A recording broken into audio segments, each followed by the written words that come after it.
One of the things around sustainability that I find that's not talked about enough is capacity development.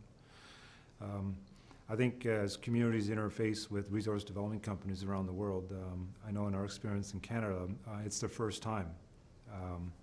Whether that's an energy company or a junior exploration company, it's their first interaction with a company looking at their homelands and the resources around it. And I think part of our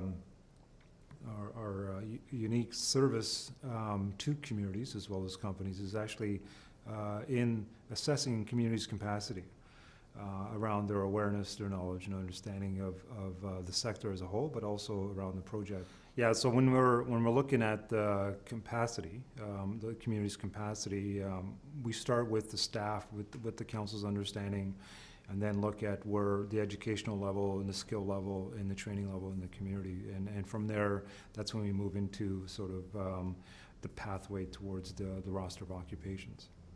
It's a different approach, I think, in the sense that, you know, communities, at least in Canada, are becoming more conceptually sophisticated around resource development projects, and they're deciding whether they want to be participate, you know, as a participant, as a partner, or actual proponent or co-proponent around these projects. And I know in the renewable energy sector, at least in Ontario, Canada, they're becoming co-proponents, if not sole proponents in resource development, particularly around renewable energy.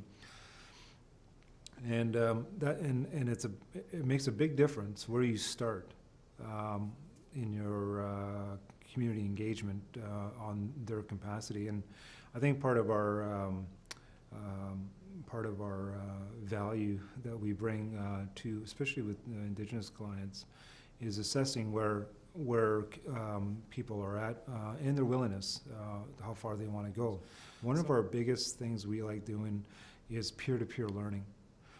So those communities that are more advanced in their understanding and about resource development, we connect them with communities that are just starting off, and there's the first interaction with companies. And to me, that's a lot of ground truthing for in the eyes of the communities, because, you know, a non-Aboriginal that comes in and tries to tell them what this project's about and what it isn't, what the effects are, and what are the typical around that.